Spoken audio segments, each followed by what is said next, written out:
বিশাল বড় সাগর আর মহাসাগরের উপরে ইবলিস শয়তান তার সিংহাসন নিয়ে বসা। প্রতিদিন সকালবেলায় শয়তানগুলোরে মানব রাজ্যে পাঠিয়ে দেয়, যা তোরা মানব রাজ্যে চলে যা, যে মানুষকে ওয়াসওয়াসা দেয়, ওয়াসওয়াসা দিয়ে খারাপ কাজ করা। সারাদিন খারাপ কাজ করার পরে কি কি ওয়াসওয়াসা দিল, কি কি খারাপ কাজ মানুষের মধ্যে ঘটালো, সন্ধ্যাবেলায় সব শয়তানে সেই ইবলিসকে বয়ান শোনায়। সন্ধ্যাবেলায় শয়তানগুলো এসে বলে, আমি এক লোককে দিয়ে মিথ্যা কথা বলিয়েছি। আরেক শয়তান বলে, আমি নামাজ কাজা করিয়েছি এক আল্লাহর বান্দাকে দিয়ে। আরেকজন বলে, আমি ওজনে কম দিয়েছি। আরেকজন বলে, আমি সুদের ব্যবসার মধ্যে টাকা লাগানোর ব্যবস্থা করে দিয়েছি। এক একজন এক একটা ওয়াসওয়াসা দিয়ে আল্লাহর মুমিন বান্দাদেরকে ধোঁকা দিয়েছে। এগুলোর ফিরিস্তি এসে সব শয়তানেরা ইবলিসকে শোনায়, কিন্তু কোনো কথাতে ইবলিসের মন ভরে না। কোন শয়তান এসে বলে, আমি তো এমন মদের আড্ডাখানায় নিয়ে গেছি আল্লাহর বান্দাদেরকে, এগুলো নামাজই পড়ে নাই, খালি মদ খাইছে। আবার কিছু শয়তান এসে বলে, আমি ক্যাসিনোতে নিয়ে গেছি, ওখানে খালি জুয়া খেলছে।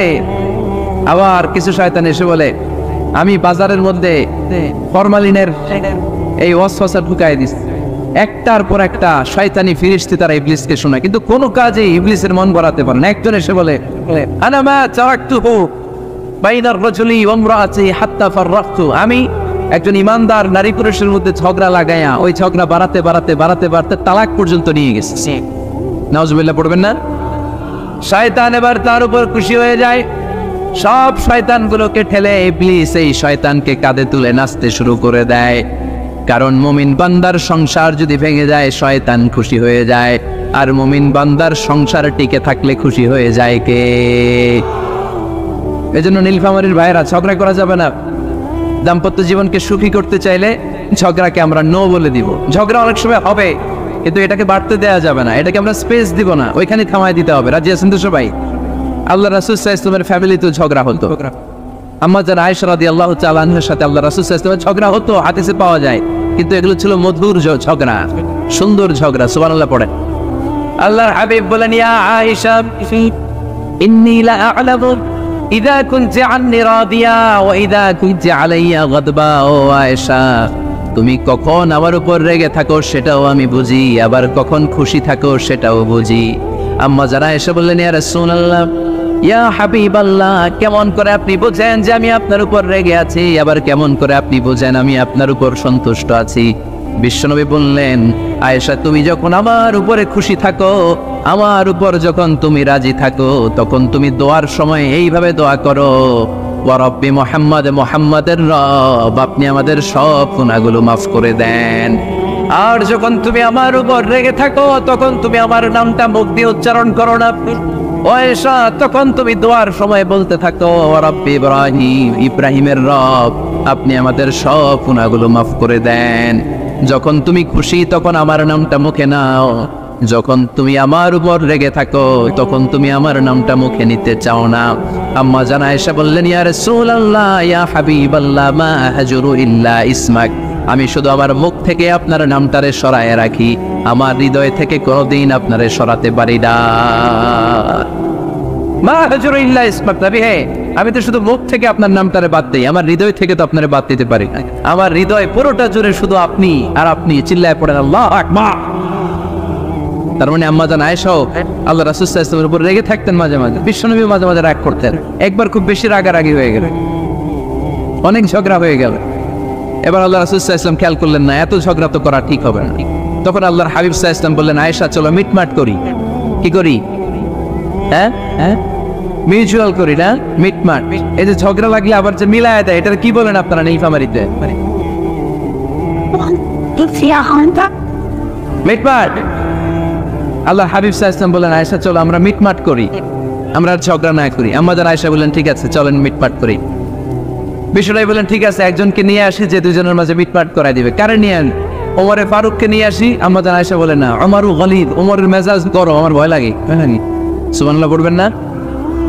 বিশ্বনবী বললেন, তাহলে তোমার আব্বারে নিয়ে আসি। কই নিয়ে আসেন, আব্বারে খুব ভালো লাগে। বিশ্বনবী বললেন, ঠিক আছে, তোমার কথাই রইল, ওমরকে ডাকবো না, তোমার আব্বা আবু বকরকে নিয়ে আসবো। বিশ্বনবী মিটমাট করার জন্য সাইয়েদনা আবু বকর রাদিয়াল্লাহু তাআলা আনহুকে ডেকে নিয়ে আসলেন। সাইয়েদনা আবু বকর রাদিয়াল্লাহু তাআলা ঘরে ঢুকলেন। বিশ্বনবী বললেন, আয়েশা, আমার আর তোমার মাঝে কি নিয়ে ঝগড়া হয়েছে? কথাটা কি তুমি বলবা নাকি আমি বলবো? আম্মা জান আয়েশা বলেন, আপনিই বলেন, তবে মিথ্যা বললেন না, যা ঘটছে ওইটাই বললেন। ওলা তাকুলিল্লাহ হাক্কান, যেটা সত্য ওইটাই বলবে, অন্য কিছু বলবেন না। আবু বকর রাদিয়াল্লাহু তাআলা তো শুনে রেগে মেগে আগুন। কি এত বড় সাহস, বিশ্বনবীর সামনে দাঁড়িয়ে তুমি এভাবে কথা বলো? এই আদব শিক্ষা দিয়েছি তোমাকে আমি। রেগে গেলেন। বিশ্বনবী কি সত্য ছাড়া মিথ্যা কিছু বলবেন? রেগে মেগে চিৎকার করে মেয়ের গালের মধ্যে দিলেন এক চপেট আঘাত। এক থাপ্পড় খেয়ে আম্মা জান আয়েশা উল্টায় পড়লেন। আবার মারার জন্য সাইয়েদনা আবু বকর রাগে গড়গড় করছিলেন, মেয়েরে আবার মারার জন্য উদ্যত হলেন। বিশ্বনবী অবস্থা ভয়ঙ্কর দেখে সাইয়েদনা আবু বকরের সামনে দুই হাত মেলে এইভাবে দাঁড়িয়ে গেলেন। বিশ্বনবীকে যখন আবু বকর রাদিয়াল্লাহু তাআলা আনহু দাঁড়াতে দেখলেন, সাইয়েদনা আবু বকর মুহূর্তের মধ্যে থেমে গেলেন। সুবহানাল্লাহ পড়েন। সাইয়েদনা আবু বকর রাদিয়াল্লাহু তাআলা আনহু ঘর থেকে বের হয়ে গেলেন। এবার বিশ্বনবী আম্মা জান আয়েশার কাছে যেয়ে বলেন, ও আয়েশা, দেখো আমি তোমার মাইট থেকে বাঁচাইলাম। আমি না থাকলে তোমার বাবা তোমার আসে শেষ করে ফেলতো, ঠিক কি না? আমি বাঁচাইছি তোমারে। ইয়া আয়েশা কাইফা রাআইতিনি আনখুস্তুকি মিনার রাজুল, দেখছো আয়েশা কেমনে বাঁচাইলাম তোমারে? আজকে আমি না থাকলে এমন পিটতে দিতে তোমার বাবা একেবারে খবর হয়ে যায়। আম্মা জান আয়েশা লজ্জায় পড়ে গেলেন, হেসে দিলেন। বিশ্বনবীও হেসে দিলেন। সুবহানাল্লাহ পড়েন। দুইজনের এই হাসির আওয়াজ ঘরের বাইরে থেকে সাইয়েদনা আবু বকর শুনতে পেলেন। উনি শুনে তো অবাক, কিরে এতক্ষণ তৃতীয় বিশ্বযুদ্ধ, এখন আবার আসে। ঘরে ঢুকলেন। ঘরে ঢুকার পরে আবু বকর রাদিয়াল্লাহু তাআলা আনহু বিশ্বনবীরে বলেন, ইয়া রাসূলুল্লাহ, আশরিকানি ফি সিলমিকুমা কামা আশরাকতুমানি ফি হারবিকুমা। হে আল্লাহর রাসূল, আপনারা ঝগড়া লাগলে, আপনারা দুইজন ঝগড়া লাগলে মিটমাট করার জন্য আমারে যেমনি ডাকেন, আপনারা যখন সুখ আনন্দ আর হাসাহাসিতে ব্যস্ত থাকেন, ওই হাসির সময়গুলোতে শেয়ার করার জন্য তখনও আমার একটু ডাইকেন। পড়েন সুবহানাল্লাহ। ও নবী, শুধু ঝগড়ার সময় ডাইকেন না, কিন্তু শুধু মিলায় দেওয়ার জন্য ডাকবেন না। আপনাদের মধ্যে যখন সুখকর আনন্দময় হাসাহাসির মুহূর্তগুলো কাটে, ওই মুহূর্তগুলোতেও আমাকে এনে আপনারা শেয়ার করে দিয়েন। পড়েন সুবহানাল্লাহ। মুসনাদ আহমদ ইবনে হাম্বলের হাদিস। এই হাদিস প্রমাণ করে আল্লাহ রাসূল সাল্লাল্লাহু আলাইহি ওয়াসাল্লামের বড় ঝগড়া হতো স্ত্রীদের সাথে, তবে মধুর ঝগড়া, শিক্ষণীয় ঝগড়া। আওয়াজ করে বলতে হবে, ঠিক কি না? এজন্য ঝগড়া হবে, কিন্তু ঝগড়াকে বাড়তে দেয়া যাবে। তাহলে দাম্পত্য জীবন সুখময় করতে চাইলে 1 নম্বরে স্যাক্রিফাইস, 2 নম্বরে ঝগড়াকে আমরা কি বলে দিছি আজকে? বলে গেছি ঝগড়াকে কি বলবো? নো। তাসলিমা নামে একটি মেয়ে হারিয়ে গেছে। ওসি সাহেব বলেছেন, পিছনে পুলিশের কাছে যদি পাঠিয়ে দিতে পারেন ভালো হয়। ছোট্ট মেয়ে দেখলে জিজ্ঞেস করবেন, তোমার নাম কি? যদি বলে তাসলিমা, 6 বছর বয়স, ওকে পাঠিয়ে দিবেন। 3 নম্বর, দাম্পত্য জীবন সুখময় করতে চাইলে দাম্পত্য জীবনের কোনো গোপন কথা কারোর সাথে শেয়ার করা যাবে না। এটা কবিরা গুনাহ, এটাকে হারাম বলে ঘোষণা দিয়েছে কে? এটাকে বিষ্ণু বলেছেন আযমুল আমানা। স্বামী স্ত্রীর মধ্যে যে অন্তরঙ্গ মুহূর্ত কাটে, এই মুহূর্তগুলোর কথা কারোর সাথে শেয়ার করা যাবে? নীলফামারীর যুবক ভাইরা চিল্লায় বলে, এগুলো শেয়ার করা যাবে? বিষ্ণু বললেন, খবরদার, এটা আযমুল আমানা। স্বামীর সবকিছু স্ত্রীর কাছে আমানত, স্ত্রীর সবকিছু স্বামীর কাছে আমানত। আবার বিশ্বনবী বলেছেন, যারা স্বামী স্ত্রীর গোপন দাম্পত্য জীবনের কথা অন্যের কাছে শেয়ার করে দেয়, তারা হলো আশারুন নাস, পৃথিবীর মধ্যে সবচাইতে নিকৃষ্ট মানুষ। এরা নিকৃষ্ট, এদের চাইতে নিকৃষ্ট কেউ হতে পারে না। উলাইকা কালানাআম বাল হুম আদাল। এরা পশুর চাইতেও নিকৃষ্ট, যারা স্বামী স্ত্রীর প্রাইভেট কথা, পার্সোনাল কথা মানুষের কাছে বলে বেড়ায়। আর সিবাহু হারাম, এই গোপনীয় সব কথাগুলোকে অন্যের কাছে প্রকাশ করা হারাম করেছে কে? চিল্লায় বলতে হবে কে? তাহলে খবরদার, নিজেদের দাম্পত্য জীবনের কোনো কিছু অন্যের সাথে শেয়ার করবেন। আমাদের বোনরা অনেক সময় একসাথে বসলে পেটের কথা, পিটের কথা সব বলে ফেলায়, আছে না? নাই না, বোনেরা, সব শেয়ার করলেও আপনাদের দাম্পত্য জীবনের কোনো কথা কখনো কারোর সাথে শেয়ার করতে পারবেন না। 4 নম্বর ফর্মুলা হচ্ছে অহেতুক সন্দেহ পরিহার করতে হবে। অনেক স্ত্রী আছে স্বামীরে খালি সন্দেহ করে, আছে না? নাই। নীলফামারীতে এই সমস্যা নাই, আছে? এই যে ভুক্তভোগী পাওয়া গেছে, আছে না? নাই, আছে। খালি সন্দেহ করে, এই তুমি ওদিকে তাকাইলে কেন, ওই বেটির দিকে তাকাইলে কেন, এই তোমার মোবাইল দাও, কারে ফোন দিলা দেখি, এই ফেসবুকের পাসওয়ার্ড দাও দেখি কি করছে, দেখি মেসেঞ্জারে কার সাথে চ্যাটিং করছে, আছে না? নাই। এই যে অহেতুক সন্দেহ আপনার ফ্যামিলিটারে জাহান্নামের টুকরা বানায় দিবে। আবার অনেক স্বামী আছে স্ত্রীকে খালি সন্দেহ করে, এদিকে তাকালে সন্দেহ করে, ওদিকে তাকালে সন্দেহ করে, বাসায় থাকলেও সন্দেহ, বাইরে গেলেও সন্দেহ, এরকম আছে না নাই? না, হয়তো সন্দেহ এটা পরিহার করবেন। এই সন্দেহ খুব খারাপ জিনিস। আমি ব্যক্তিগতভাবে অনেক কেস এরকম হ্যান্ডেল করেছি। এসে বলে হুজুর খালি সন্দেহ করে, এটা একটা রোগ। এটা কি আপনার ফ্যামিলিটারে শেষ করেছে। এজন্য হয়তো সন্দেহ পরিহার করবেন। হ্যাঁ, সত্যি যদি পরকীয়ার কোনো ঘটনা ঘটে থাকে ওটা নিয়ে বসেন, ফেস টু ফেস কথা বলেন, ফ্যামিলি মিটিং করেন, সরাসরি সেটেল করার চেষ্টা করেন। কিন্তু অহেতুক সন্দেহ একটা রোগ। এই রোগ থেকে আল্লাহ তুমি দাম্পত্য জীবনকে বাঁচাও। আমরা আওয়াজ করে পড়বো আমিন। 5 নাম্বার, স্বামী স্ত্রী একে অপরকে আল্লাহর বিধান স্মরণ করায় দিবে। স্বামী যদি ফজরের সময় ঘুমায় থাকে, স্ত্রী ডেকে দেওয়ার দরকার আছে না নেই? আবার স্ত্রী যদি ঘুমায় থাকে, স্বামীর ডেকে দেওয়ার দরকার আছে না নেই? কোন স্বামী যাবে জান্নাতে, তার স্ত্রী যাবে জাহান্নামে। আবার স্ত্রী হবে জান্নাতি, স্বামী যাবে জাহান্নামে। এরকম আমরা চাই নাকি? আমরা যখন জান্নাতে যাব, আমার স্ত্রীর হাত ধরে একসাথে জান্নাতে ঢুকতে চাই, ঠিক কিনা? ঠিক কিনা? আবার আমার স্ত্রী যখন জান্নাতে যাবে, সে একা ঢুকতে পছন্দ করবে? এজন্য আমরা দুনিয়াতে যেমনি এক ছাদের নিচে, এক জায়গায়, এক বাড়িতে, জান্নাতেও আমরা এক বাড়িতে থাকতে চাই। আওয়াজ করে বলতে হবে, ঠিক কিনা? এজন্য গবেষকরা বলেছে, স্বামী স্ত্রীর ভালোবাসাটাকে তারা বলে লাভ পিরামিড। কি পিরামিড? লাভ পিরামিড। এই ত্রিভুজ আকৃতি। কিরে ভাই? আচ্ছা, লাভ পিরামিড, ত্রিভুজ আকৃতি, ট্রায়াঙ্গেল। আপনারা ত্রিভুজ চিনেন? চিনেন? কথা কয় না। ত্রিভুজের কয় কোণা? কয় কোণা? 3 কোণা। এই যে এরকম, তাই না? তাই না? এই জন্য স্বামী স্ত্রীর ভালোবাসাটাকে বলে লাভ পিরামিড। উপরে এরকম সমুদ্রের মতো না, উপরে থাকে আল্লাহ, আর ডানে স্বামী, বায়ে স্ত্রী। এই 2 কোণায় স্বামী স্ত্রী, আর উপরের কোণায় আল্লাহ। স্বামী স্ত্রী যদি আল্লাহর আনুগত্যের দিকে যেতে চায়, যতই তারা the couple come to Allah, they come closer to each other। তারা যদি আল্লাহর কাছাকাছি যায়, তারা নিজেরাও কাছাকাছি হয়, ঠিক কিনা? ঠিক কিনা? তারা আল্লাহর কাছে যেতে যেতে যেতে যেতে আল্লাহর ইবাদতে যদি একেবারে আল্লাহর কাছে চলে যায়, তারা নিজেরাও কাছাকাছি চলে যায়, ঠিক কিনা? ঠিক কিনা? আর তারা আল্লাহর আনুগত্য থেকে যত দূরে সরে, তারা নিজেরাও নিজেদের থেকে তত দূরে সরে পড়ে। চিল্লায় বলেন, ঠিক কিনা? লাভ পিরামিড এটা।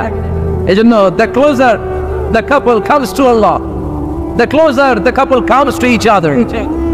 কাপল স্বামী স্ত্রী আল্লাহর ভালোবাসা নিজের মধ্যে যত গাঢ় করবে, আল্লাহর আনুগত্য যত বেশি করবে, আল্লাহর ইবাদত যত করবে, নিজেরাও তত কাছাকাছি আসবে। আর আল্লাহর যত বলবে, নিজেদের মধ্যে বড় বড় ফারাক করে দিবে কে?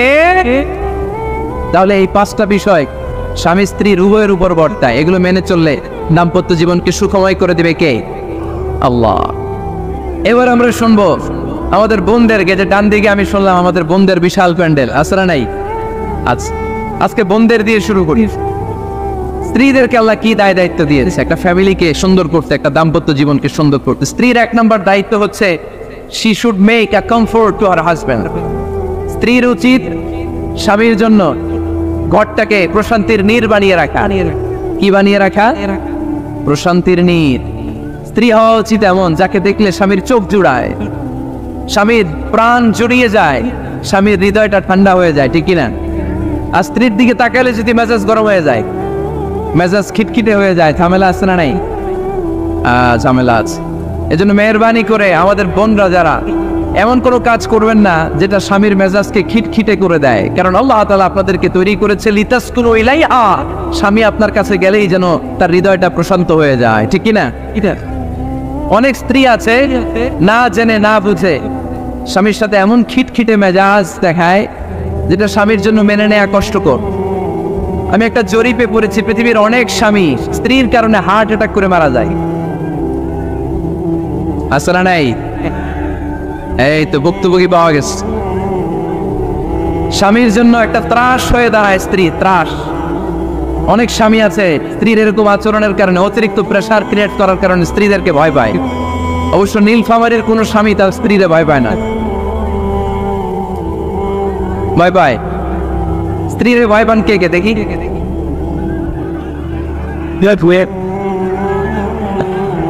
ভয় পান আপনারা? ভয় পান? হ্যাঁ, এক অফিসের বড় সাহেব তার স্ত্রীরে খুব ভয় পায়, প্রচন্ড ভয় পায়। তো সে মনে মনে ভাবলো, দেখি আমার অফিসের যারা স্টাফ আছে, ম্যানেজাররা আছে, এরা কতটুকু ভয় পায়, এরা ভয় পায় কিনা।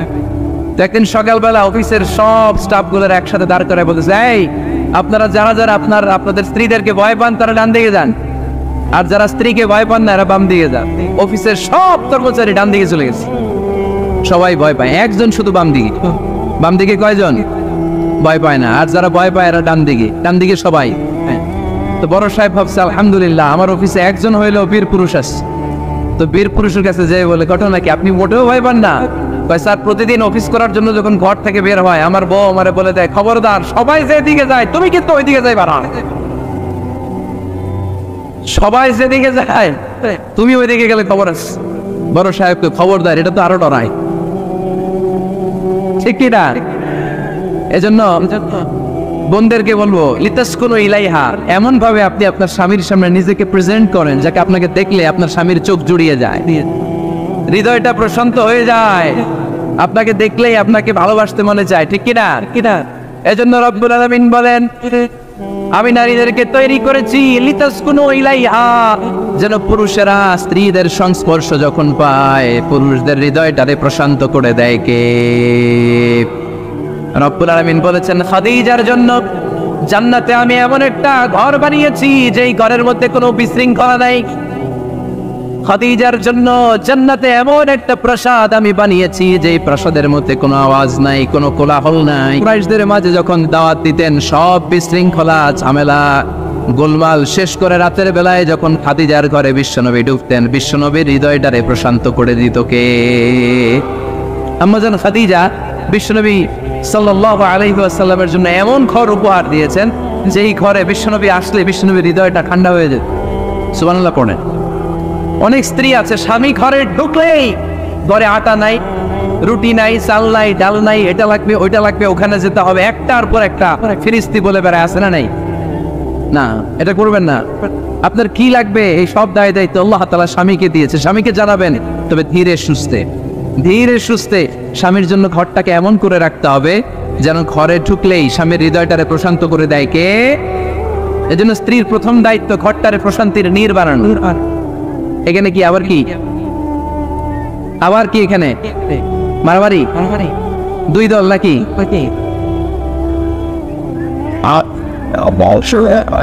আপনাদের মনোযোগ আসছে না গেছে? কষ্ট হচ্ছে? হ্যাঁ, অনেক রাত হয়ে গেছে তো, প্রায় 10:30। হ্যাঁ, তাকবীর পড়েন, লিল্লাহে তাকবীর। তো কিছু লোক ওটা বসা শুরু করলেন কেন? হ্যাঁ, 1 নাম্বার 2 নাম্বার 3 নাম্বার নাই তো আবার? হ্যাঁ, 1 নাম্বার নাকি পেশাব করা, 2 নাম্বার নাকি টয়লেটে যাওয়া, 3 নাম্বার নাকি এইটা। বিড়ি খান আপনারা? বিড়ি আর সিগারেটের সাথে মুসলমানের সম্পর্ক আছে না? কোন মুসলমান সিগারেট খেতে পারে, বিড়ি টানতে পারে? কারণ এটা এমন একটা খাবার যে খাবার টয়লেটে ঢুকেও খাওয়া যায়। সিগারেট ছাড়া কোনো খাবার টয়লেটের ভেতরে খাওয়া যায়? কথা বলেন, খাওয়া যায়। এবং সিগারেট পৃথিবীর এমন খাবার যে খাবারের গায়ে এই খাবারের বদনাম লেখা থাকে, ঠিক কিনা? সিগারেট ছাড়া পৃথিবীর কোনো খাবারে ওই খাবারের বদনাম আছে? কথা বলেন। ধরেন আপনাদের নীলফামারীতে নতুন 1 প্যাকেট বিস্কিট বেরোচ্ছে, যে বিস্কিটের গায়ে লেখা এই বিস্কিট খাওয়ার 1 ঘন্টার মধ্যে ডায়রিয়া শুরু হবে। ওটা খাইবেন কে? খাবেন আপনারা? কি বলবেন দোকানদারে, তোর বিস্কিট তুই খা, তোর ডায়রিয়া হোক, ঠিক কিনা? কিন্তু সিগারেটের গায়ে কিন্তু লেখা থাকে স্মোকিং কজেস ক্যান্সার, ধূমপান স্বাস্থ্যের জন্য ক্ষতিকর, ধূমপান কর্কট রোগের কারণ, ধূমপান করলে এটা বিষপানের শামিল। এই সিগারেট এটা তৈরি হয় তামাক পাতা থেকে, টোবাকো প্ল্যান্ট। এই তামাক পাতা চাষ হয় নাকি নীলফামারীতে? হ্যাঁ, বাংলাদেশে সবচেয়ে বেশি নীলফামারীর কোন থানায়? সদরে, শহর অঞ্চলে? আচ্ছা, এই তামাক পাতার চারদিকে বেড়া দেওয়া লাগে না, জানেন? কারণ ছাগলও মুখ দেয় না। তো যেটা ছাগলে খায় না ওটা মানুষ খাইতে পারে? আওয়াজ করে বলেন। তাহলে ঝগড়ারে যেমনি আজকে আমরা নো বলে দিলাম, এই সিগারেট, এই মাদক এগুলাকে আজকের প্রোগ্রাম থেকে আমরা নো বলে দিব, পারা যাবে? মাদককে আমরা নো বলে দিলাম, আওয়াজ করে বলেন মাদক আর সিগারেটকে কি বললাম? নো। আল্লাহ তুমি বুঝার তৌফিক দান করো, আমরা পড়ি আমিন। একটা সুখী দাম্পত্য জীবনের জন্য স্ত্রীর 2 নাম্বার দায়িত্ব হচ্ছে স্বামীকে ইন্সপায়ার করা, স্বামীকে সাহস যোগানো, পিছন থেকে ড্রাইভিং পুশের মতো কাজ করা। কারণ স্বামীকে যখন স্ত্রী সাহস যোগায়, স্বামীর সাহস বেড়ে যায়, ঠিক কিনা? আল্লাহর হাবিব সাল্লাল্লাহু আলাইহি ওয়াসাল্লামের কাছে কোরআনের আয়াত নাযিল হলো, ইকরা বিসমি রাব্বিকাল্লাযী খালাক খালাকাল ইনসানা মিন আলাক ইকরা ওয়া রাব্বুকাল আকরাম الذي علم بالقلم علم الإنسان ما لم يعلم পড়েন আল্লাহু আকবার। সূরাতুল আলাকের 5 আয়াত হেরা গুহায় যখন নাজিল হয়ে গেল, বিশ্বনবী সাইয়েদনা জিবরাইলকে নিজ আকৃতিতে দেখলেন, পা থেকে মাথা পর্যন্ত দেখে বিশ্বনবী ভয় পেয়ে গেলেন। বিশ্বনবী সাল্লাল্লাহু আলাইহি ওয়াসাল্লাম জীবনে 2 বার সাইয়েদনা জিবরাইল আলাইহিস সালামকে ওনার আসল আকৃতিতে দেখেছিল। আওয়াজ করে বলতে হবে কয়বার? এক হচ্ছে মেরাজ রজনীতে সিদরাতুল মুনতাহায়, 2 হচ্ছে প্রথম যখন কোরআনের আয়াত নাজিল হয়, বিষ্ণু সাল্লাল্লাহু আলাইহি ওয়াসাল্লাম দেখলেন বিশাল একজন ব্যক্তি, পাটা হচ্ছে হেরা গুহায় আর মাথাটা হচ্ছে আকাশের উপরে, এই বিশাল একটা লোক। সে কোরআনের 5 আয়াত নিয়ে এসেছে সূরাতুল আলাক, আর বলতে শুরু করেছে, ইয়া মুহাম্মদ ইকরা, আপনি পড়ুন, আপনি পড়ুন, আপনি পড়ুন। 3 বার পড়ার আদেশ করার পরে বিষ্ণু সাল্লাল্লাহু আলাইহি ওয়াসাল্লাম পড়তে আরম্ভ করলেন, ইকরা বিসমি রাব্বিকাল্লাযী খালাক খালাকাল ইনসানা মিন আলাক ইকরা ওয়া রাব্বুকাল আকরাম আল্লাযী আল্লামা বিল কলম আল্লামাল ইনসানা মা লাম ইয়ালাম। বিষ্ণু সাল্লাল্লাহু আলাইহি ওয়াসাল্লাম পড়তে আরম্ভ করলেন। প্রথম কোরআনের আয়াত যখন নাজিল হয়ে গেল, বিষ্ণু সাল্লাল্লাহু আলাইহি ওয়াসাল্লাম ভয় পেয়ে গেলেন। হাত নাড়াচ্ছেন কেন আপনারা? হ্যাঁ হ্যাঁ, কি স্ক্রিনে দেখা যায়? আহারে কি আনন্দ আকাশে বাতাসে, সবাই খুশির ঠেলায়, খুশিতে আনন্দে ঠেলায় না? আল্লাহর হাবিব সাল্লাল্লাহু আলাইহি ওয়াসাল্লাম ভয় পেয়ে গেলেন। আপনাদের মনোযোগ তো নাই মনে হচ্ছে, তা হাত নাড়াচ্ছেন কেন? এদিকে তাকা। খরগোশের কানের মতো কান দুটারে খাড়া করে। কোরআনের আয়াত যখন নাজিল হলো, আল্লাহ রাসূল সাল্লাল্লাহু আলাইহি ওয়াসাল্লাম ভয় পেয়ে গেলেন। বিষ্ণু ইসলামের হৃদয় কাঁপতে আরম্ভ করলো। কোরআনের 5 আয়াত নিয়ে হেরা গুহা থেকে বিশ্বনবী আম্মা জান খাদিজাতুল কুবরা রাদিয়াল্লাহু তাআলা আনহার কাছে চলে আসলেন। এসে ডেকে বললেন, খাদিজা জাম্মিলুনি জাম্মিলুনি, কম্বল দিয়ে তুমি আমারে চাপা দাও, আমার ভয় লাগছে, মনে হয় আমি বাঁচব না। আম্মা জান খাদিজা বললেন, কি হয়েছে আপনার? বিশ্বনবী বললেন, বিশাল বড় একটা লোক কোরআনের 5 আয়াত নিয়ে এসেছে।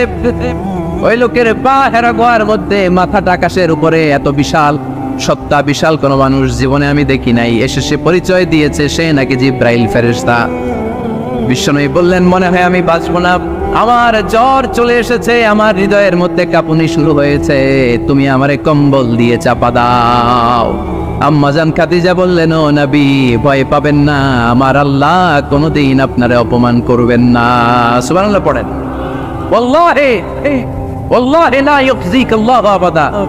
নবী গো, আল্লাহ আপনার অপমান করবেন না, কারণ আপনার মধ্যে এমন এমন ভালো ভালো গুণ আছে, এই গুণাবলীগুলি যে মানুষের মধ্যে থাকে তাকে আমার রব কোনোদিন অপমান করতে পারে না। চিল্লায় বলেন ঠিক কি না? নবী হে, ইন্নাকা লা তাসিলুর রাহিমা, আপনি আত্মীয়তার সম্পর্ক বজায় রাখেন। ও নবী, তাসদুকুল হাদিসা, সব সময় আপনি সত্য কথা বলেন। ওয়া তাহমিলুল কাল্লা, আপনি মানুষের বোঝা টেনে দেন। যার উপার্জন করার কেউ নাই, নিজে গায়ে খেটে আপনি তারে উপার্জন করে দেন। সত্য যেখানে বিপন্ন সেখানে আপনি সাহসী সৈনিকের মতো দাঁড়িয়ে যান। সুবহানাল্লাহ। রব্বুল আলামিন বলেন, হুন্না লিবাসুল লাকুম ওয়া আনতুম লিবাসুল লাহুন। ও নারীরা, তোমরা তোমাদের স্বামীদের পোশাক, আর তোমাদের স্বামীরা হলো তোমাদের পোশাক। পোশাক যেমনি লজ্জাস্থানকে ঢেকে রাখে, ঈমান ইজ্জতের হেফাজত করে, আব্রু ঢেকে রাখে, তেমনি স্বামী তার স্ত্রীর চরিত্রের হেফাজত করে, স্ত্রী তার স্বামীর চরিত্রের হেফাজত করে। পোশাক যেমনি সুন্দর, স্ত্রীর চোখে স্বামী সুন্দর, স্বামীর চোখে স্ত্রী সুন্দর। পোশাক যেমনি মানুষকে আরাম দেয়, প্রশান্ত করে দেয়, স্বামী আর স্ত্রী একে অপরের সংস্পর্শ পেলে তাদের হৃদয়টাও প্রশান্ত হয়ে যায়, ঠিক না? এজন্য আল্লাহ তাআলা পোশাকের সাথে তুলনা করেছেন। পোশাক, একে অপরের পোশাক, পোশাক চামড়ার সাথে লেগে থাকে না, আলাদা থাকে? তার মানে স্বামী স্ত্রীর সম্পর্কটা এরকম মিলেমিশে ভালোবেসে একাকার, ঠিক না?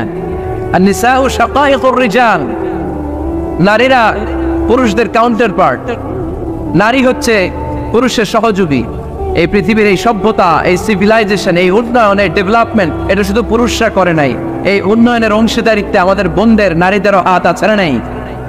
এজন্য কাজী নজরুল বলেছেন, এ বিশ্বে যা কিছু সুন্দর চিরকল্যাণকর, অর্ধেক তার করিয়াছে নারী, অর্ধেক তার নর। চিল্লায় বলেন ঠিক কিনা? এজন্য এই মহাবিশ্বের এই সভ্যতায় আপনাদের যেমনি অবদান, আমাদের বোনদের অবদান আছে না নাই? স্বামী স্ত্রী এই দুজন মিলে এই বিশ্ব সভ্যতা তৈরি হয়েছে। এজন্য দুজনের মধ্যে সম্পর্ক হবে পোশাকের মতো। পোশাক যেমনি দেহের সাথে লেগে থাকে, স্বামী স্ত্রীর মধ্যে এরকম সুসম্পর্কের দরকার আছে না নাই? আচ্ছা, আজকে আমরা জানার চেষ্টা করব কি করে স্বামী আর স্ত্রীর মধ্যে এই সুসম্পর্ক বাড়ানো যায়, ইনক্রিজ করা যায়। কি করে আমাদের মধ্যে মারামারি, কাটাকাটি, ঝগড়া, ডিভোর্স এই রেটটা কমানো যায়, এই ব্যাপারে আমাদের জানার দরকার আছে না নাই? ইসলামী শরিয়া স্বামী স্ত্রী প্রত্যেককে ইন্ডিভিজুয়ালি আলাদা আলাদা কিছু দায়িত্ব দিয়েছে। স্বামীকে কিছু দায়িত্ব দিয়েছে, আবার স্ত্রীকে কিছু দায়িত্ব দিয়েছে, আবার উভয়কে কিছু দায়িত্ব দিয়েছে। আমরা শুরুতে স্বামী স্ত্রীর উভয়কে আল্লাহ তাআলা কি দায়িত্ব দিয়েছে এটা জানবো। তারপরে স্ত্রীদেরকে আল্লাহ তাআলা কি দায়িত্ব দিয়েছেন সেটা জানবো। সবশেষে স্বামীদেরকে আল্লাহ তাআলা কি দায়িত্ব দিয়েছে সেটা জানবো। এই দায়িত্বগুলো পালন করার মধ্য দিয়ে দাম্পত্য জীবনকে সুখময় করে দিবে কে? আল্লাহ। শুরুতে আমরা জানবো দ্য কালেকটিভ রেসপন্সিবিলিটি, যৌথ দায় দায়িত্ব কি আছে স্বামী আর স্ত্রীর, কেমন করে দাম্পত্য জীবনকে সুখময়, শান্তিময় করতে হয়। একটা দাম্পত্য জীবন কলহমুক্ত করতে চাইলে, সুখময় করতে চাইলে সর্বপ্রথম স্বামী স্ত্রীর যেটা খেয়াল রাখতে হবে সেটা হচ্ছে স্বামী স্ত্রীর উভয়ের স্যাক্রিফাইসের মানসিকতা থাকা লাগবে। স্যাক্রিফাইস, আওয়াজ করে আমার সাথে সাথে বলেন স্যাক্রিফাইস। এই স্যাক্রিফাইস ছাড়া দাম্পত্য জীবন টিকবে? দুইজনেই যদি ঝগড়া করে, দুইজনেই যদি রেগে যায়, ঝামেলা আসে না নেই? স্বামী রেগে গেলে স্ত্রীকে থেমে যেতে হয়, আবার স্ত্রী রেগে গেলে স্বামীকে থেমে যেতে হয়। স্বামীও যদি রেগে যায়, স্ত্রীও যদি রেগে যায়, তাহলে তৃতীয় বিশ্বযুদ্ধ বেঁধে যাবে, ঠিক কিনা? এই জন্য রেগে গেলেন তো হেরে গেলেন, রাগা যাবে না। স্বামী যদি রেগে যায়, স্ত্রী থেমে যেতে হবে। স্ত্রী যদি রেগে যায়, স্বামী থেমে যেতে হবে। এটাই দাম্পত্য জীবনের সুখ আর সমৃদ্ধির মূল ফর্মুলা। স্যাক্রিফাইস করতে হবে। এর কারণ আপনি যদি দোষ খুঁজতে শুরু করেন, দোষ ছাড়া পৃথিবীতে মানুষ নাই, ঠিক কিনা? No one is perfect in this world. এই পৃথিবীতে কেউই পারফেক্ট না। আপনি যে আপনার স্ত্রীর দোষ খোঁজেন, আপনারও দোষ আছে না নাই? আবার ভাবি যদি আপনার খালি দোষ খোঁজে, ভাবিরও দোষ আছে না নাই? না, এজন্য দোষ খুঁজবেন না, স্যাক্রিফাইস করেন, একটু মানিয়ে নিন। দাম্পত্য জীবনটা এরকমই, একটু ছাড় দিতে হয়, একটু মানিয়ে নিতে হয়। দাম্পত্য জীবনে কখনো মন খারাপ, কখনো মন ভালো, কখনো রোদ, কখনো বৃষ্টি, এই নিয়েই দাম্পত্য জীবন, ঠিক কিনা? তাহলে দাম্পত্য জীবনে যদি আমরা সুখ পেতে চাই, সকল নবদম্পতিকে বলবো একটু ছাড় দেওয়ার মানসিকতা বিল্ড আপ করেন, একটু মানিয়ে নেন, একটু মানিয়ে নেন, একটু ছাড় দেন, একটু মিলেমিশে চলেন। স্যাক্রিফাইস আমাদের জীবনটারে, আমাদের দাম্পত্য জীবনটাকে একটা জান্নাতি দাম্পত্য জীবন বানায় দিবে, ঠিক কিনা? দাম্পত্য জীবনকে সুখী করার 2 নাম্বার ফর্মুলা হচ্ছে ঝগড়া করা যাবে না। আপনারা ঝগড়া করেন নাকি? হ্যাঁ, বউয়ের সাথে ঝগড়া করেন না এরকম বিবাহিত পুরুষ কে কে আছেন দেখি এখানে? হাত তুলছে অনেকে, বিশ্বাস হয় আপনাদের? হ্যাঁ, অনেক ঝগড়া। হ্যাঁ, আচ্ছা, মেয়েরা বেশি করে? না না, এই মহিলা প্যান্ডেল আছে এদিকে, এদেরকে জিজ্ঞেস করলে বলবে সব দোষ আপনাদের, আর আপনারা দোষ দিচ্ছেন এদের।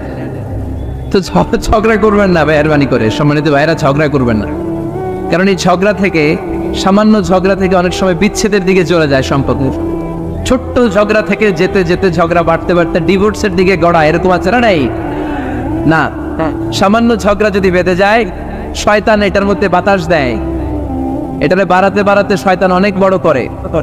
ইমানদারদের পরিবার ভেঙে গেলে শয়তান খুশি, আর ইমানদারদের পরিবার টিকে থাকলে আমার আল্লাহ খুশি। আমরা কার খুশি চাই? জোরে বলতে হবে, খুশি চাই কার? শয়তান সব সময় চায় ইমানদারদের ফ্যামিলি ভেঙে দিতে। Always it tries his level best to break down the relationship of a moving family. একজন ইমানদারের ফ্যামিলি কি করে ব্রেক ডাউন করে দেয়া যায়? যেন ঝগড়াই করবো না আমরা। আপনি ঝগড়া করলে ভাবি যেন ঠান্ডা থাকে, ভাবি ঝগড়া শুরু করলে আপনি ঠান্ডা থাকবেন। ঝগড়া করা যাবে না, কিন্তু ঝগড়া হয়ে যায় ফ্যামিলিতে, এটাকে চেক দিতে হবে। ঝগড়া নিয়ে অনেক মজার মজার গল্প আছে। একটা গল্প দিয়ে আজকে শুরু করি। এক লোক মাহফিল শেষ করে 11টার দিকে বাসায় ফিরেছে। তো বাসায় ঢুকার আগে তার ওয়াইফকে ফোন দিয়েছে। ফোন দিয়ে বলতেছে, এই মাহফিল শেষ, আমি কিন্তু বাসায় চলে আসতেছি, শুরু করার আগে তাড়াতাড়ি দরজাটা খোলো। তো স্ত্রী আবার রাতের খাবার স্বামীকে ছাড়া খায় না। তো স্ত্রী দরজা খুলে দাঁড়ায় আছে, স্বামী বেচারা আসছে। আসার পরে স্ত্রীকে বলতেছে, এই শুরু করার আগে রাতের খাবার দিয়ে দাও, খেয়ে নেই। তো স্বামী ওয়াশরুম থেকে ফ্রেশ ট্রেশ হয়ে আসছে, স্ত্রী বেচারিও ডাইনিং টেবিলে খাবার দিয়েছে। এবার স্বামীও খেতে বসেছে, স্ত্রীও খেতে বসেছে। স্বামী আবার বলতে আরম্ভ করছে, শুরু করার আগে ফ্যানটা ছাড়ো, খুব গরম লাগতেছে। এবার তো স্ত্রী রেগে মেগে আসলেন, কি আসার পর থেকে শুরু করার আগে কি শুরু করার আগে? স্বামী বলতেছে, এই তো শুরু হয়ে গেল, এই শুরু হয়ে গেল। মানে কি? ঝগড়া। নীলফামারীর ভাইয়েরা, এটা শুরু করা যাবে না। শুরু করবেন আপনারা, ঝগড়া করবেন। আমাদের ফ্যামিলিগুলো থেকে ঝগড়াকে আজকে থেকে আমরা নো বলে দিলাম। মানে না, ঝগড়াকে কি বললাম? সবাই বলতে পারেন না, আওয়াজ করে বলেন, ঝগড়াকে আমরা কি বলবো? নো। ঝগড়া করা যাবে। শয়তান ঝগড়া বাঁধে দেখো উস্তাদ। সহিহ মুসলিমের হাদিস, ইন্না ইবলিসা ইয়াদাউ আরশাহু আলাল মা থুম্মা ইয়াবআসু। যারা চলে যায় ওনারা বেঁচে যায়, বিপদে পড়ে আছে আমরা, ঠিক কিনা? ওনাদের ওই পালাটা শেষ, কেউ থাকতে পারবে না। বিশ্বনবীও চলে গেলেন। বিশ্বনবীরও এই ইন্তেকালের, মৃত্যুর যে কষ্ট, এটা ভোগ করা লেগেছে, ঠিক কিনা? এজন্য কারো রেহাই নাই। আকসিরু যিকরা হাযিমিল লাযযাত, জীবনের সব স্বাদকে পানসা করে দেয় ওই কষ্টের বিষয়, মানে মরণকে বেশি বেশি স্মরণ করো। কিন্তু আমরা মৃত্যুর কথা বেমালুম ভুলে যাই। আমাদের লাইফস্টাইল দেখলে মনেই হয় না যে আমরা এই পৃথিবী ছেড়ে চলে যাব, ক্ষণিকের জন্য এসেছি। বিশ্বনবীর সাহাবারা বলতেন, যখন সকাল হয় সন্ধ্যার জন্য অপেক্ষা করো না, আবার যখন সন্ধ্যা পর্যন্ত পৌঁছবে পরদিন সকালের জন্য অপেক্ষা করো না, তার আগেই ডাক চলে আসতে পারে, ঠিক কিনা? আবার বিশ্বনবী বলতেন, নামাজে যখন দাঁড়াও, সাল্লু সালাতান মুআত্তিআ, মনে করো এটাই তোমার জীবনের হতে পারে শেষ নামাজ। Perform the Salah as if this is your last and final prayer. এমন ভাবে সালাত পড়ো, মনে করো হতে পারে এটা জীবনের শেষ নামাজ। এজন্য কেউ থাকতে আসি নাই, চলে যাব। আমার নানা ভাই যেমনি চলে গেলেন, আমরাও চলে যাব, ঠিক কিনা? শুয়ে আছেন আমাদের পাশেই। আমরা দোয়া করি, আল্লাহ তাআলা ওনার কবরটাকে তুমি জান্নাতুল ফেরদাউসের বাগান বানাও, ওনার কবরের সাথে জান্নাতের একটা কানেকশন তৈরি করে দাও। আমার নানা ভাইয়ের যে স্বপ্নগুলো ছিল, যে অসমাপ্ত কাজগুলো ছিল, এগুলো যেন বর্তমান পীর সাহেব গোলাম পরওয়ার সাইদি আরাফাত উনি আপনাদের সবাইকে একসাথে নিয়ে অসমাপ্ত কাজগুলো যেন সমাপ্ত করতে পারে, আমরা দোয়া করি। আমরা আওয়াজ করে পড়ি আমিন। আজকের প্রোগ্রামের সভাপতিত্ব করছেন মাওলানা গোলাম পরওয়ার সাইদি আরাফাত, পীর সাহেব আড়াইবাড়ি দরবার শরীফ, কুমিল্লা। আল্লাহ পাক ওনার যোগ্যতাকে আরো বাড়িয়ে দিক। আপনাদের সবাইকে নিয়ে আড়াইবাড়ি দরবারের যত দায়িত্ব আছে, সবগুলো দায়িত্ব যেন সুচারুরূপে উনি পালন করতে পারে, আল্লাহ তৌফিক দান করুন। আমার আগে কথা বলেছেন হযরত মাওলানা আল্লামা সাদিকুর রহমান আজহারি সাহেব। এর আগে কথা বলেছেন আমার আরেক নানা ভাই গোলাম সরওয়ার সাইদি পীর সাহেব। দরবারের অনেক বড় বড় ওলামায়ে কেরাম আজকে কথা রেখেছে। যারাই কথা রেখেছে নিশ্চয়ই কোরআন থেকে কথা বলেছে। সবগুলো কথা যেন আমরা আমল করতে পারি, আল্লাহ তুমি তৌফিক দাও। এই মাহফিলগুলোর অ্যারেঞ্জমেন্ট করা হয় যাতে আমাদের জীবনের পরিবর্তন আসে।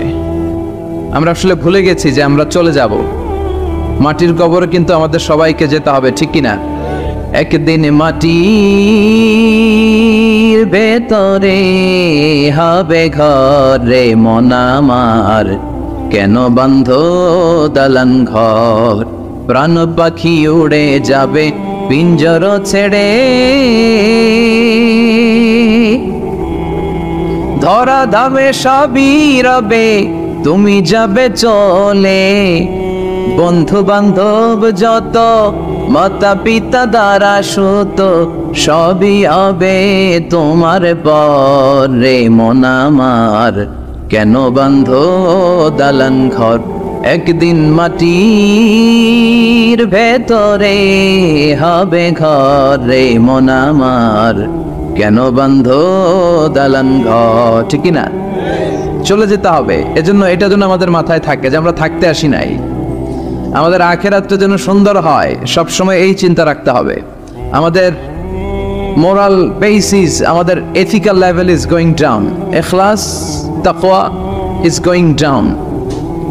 আল্লাহর উপর ভয়, আল্লাহর উপর অগাধ বিশ্বাস এবং আস্থা দিন দিন আমাদের কমছে, আর দুনিয়াকে পাওয়ার লোভ আমাদের বাড়ছে, ঠিক কি না?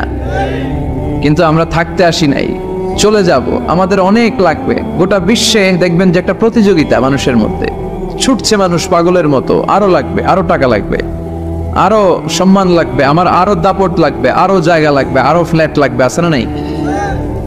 বিশ্বনবী বলেন, বনি আদমের প্রত্যেককেও যদি একটা স্বর্ণের পাহাড়ের মালিক বানিয়ে দেয়া হয়। কিসের পাহাড়? কথা বলেন। আচ্ছা, একটা স্বর্ণের পাহাড়ের মালিক যদি আপনি হন, আপনার পুরো 14 পুরুষ মিলে ওই স্বর্ণের পাহাড় যদি বিক্রি করেও খান, ওই পাহাড়ের অর্ধেকও শেষ করতে পারবেন? বিশ্বনবী বললেন, প্রত্যেককে যদি একটা স্বর্ণের পাহাড়ের মালিকও বানিয়ে দেয়া হয়, প্রত্যেকে চাবে আরো একটা স্বর্ণের পাহাড় কেমনে নেওয়া যায়। কত বড় টাকা, ঠিক কিনা? ওয়ালাই ইয়ামলা আফাহু ইল্লা তুরাব, কবরের মাটি ছাড়া কোনো কিছু বনি আদমের এই মুখকে বন্ধ করতে পারবে? আরো লাগবে, খাই খাই খাই খাই, আরো দাও, পাই নাই, এরকম অসন্তোষ আছে না নাই? অল্প খাবেন, অল্প পড়বেন, অল্প জমাবেন, অল্পের ভেতরে বরকত দিছে কে? এজন্য বেশি বেশি আমরা করব না, অল্পে সন্তুষ্ট থাকবো, আর শুকর করবো একজনের, তিনি কে? কারণ তিনিই পারেন আপনার মনের সব জ্বালা যন্ত্রণা দূর করে দিতে।